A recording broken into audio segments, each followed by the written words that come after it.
नमस्कार दोस्तों, आज हम बात करेंगे कि हड्डी जुड़ने का समय कितना होता है।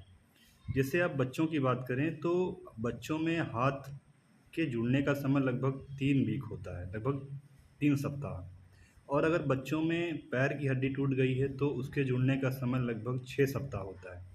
6 सप्ताह में ऐसा नहीं है कि बच्चा पूरी तरीके से वज़न डाल के चल सकता है, ऐसा नहीं है बिल्कुल। हड्डी जुड़ जाएगी लेकिन उस पर धीरे-धीरे वज़न डालना है समय के अनुसार। जैसे शुरुआत में क्या है, कैलस बनता है बोन में। पहले जो है नॉर्मल कैलस रहता है, फिर धीरे-धीरे वो हार्ड की तरफ होता जाता है। तो नॉर्मल कैलस में आप क्या होता है, आप उस पे वज़न डालेंगे तो आपको प्रॉब्लम हो सकती है। और जब हार्ड कैलस हो जाता है तो आपको कोई प्रॉब्लम नहीं होगी। ऐसे में अगर हम बात करें युवा लोगों की, जैसे जो बच्चों से बड़े हैं, उनमें हड्डी जुड़ने का समय थोड़ा अधिक होता है बच्चों से।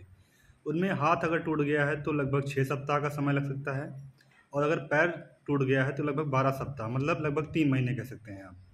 तो ऐसी स्थिति में जो है बोन जुड़ जाती है, जबकि पूरी तरीके से नहीं जुड़ी होती है, लेकिन उसका प्रोसेस लगभग कंप्लीट हुआ होता है, कैलस बन चुका होता है। जब वो हार्ड कैलस की तरफ जाता है, मतलब जब वो बोन पूरी तरीके से हार्ड हो गई होती है, तब हम अपने शरीर का पूरा वज़न डाल सकते हैं। जैसे हाथ है तो हाथ से किसी सामान को, वज़न सामान को उठा सकते हैं।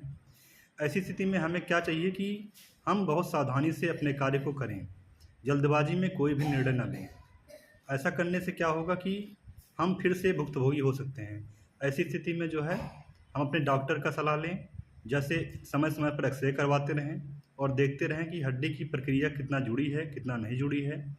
और जो डॉक्टर प्रिस्क्राइब करें खाने के लिए, उसको खाएं। और समय समय पर जो है अपने पैर की जांच करवाते रहें, हाथ की जांच करवाते रहें।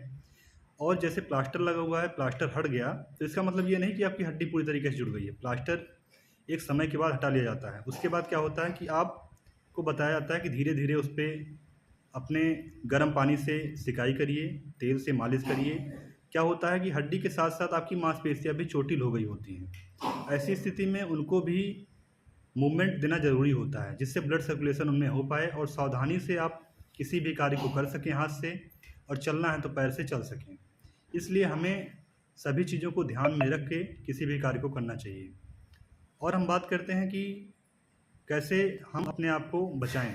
बचाने का तरीका यही है कि अधिक से अधिक ना चलें, जितना ज़रूरी हो, जितना आवश्यक हो उतना ही चलें। जितना कार्य करने की क्षमता हो उतना ही कार्य करें। ऐसी स्थिति में क्या होगा कि अगर हम ज़्यादा जोर डालेंगे, ज़्यादा प्रेशर डालेंगे, तो क्या होगा कि हमारी बोन में प्रॉब्लम हो सकती है। जो कैलस बन रहा है हो सकता है वो डिस्टर्ब हो जाए, या प्लेट अंदर लगी हुई है तो प्लेट में भी प्रॉब्लम हो सकती है। तो प्लेट क्या होता है, एक सपोर्ट के लिए दिया जाता है, ताकि आपकी बोन को सपोर्ट मिले और बोन आपकी जल्दी से जल्दी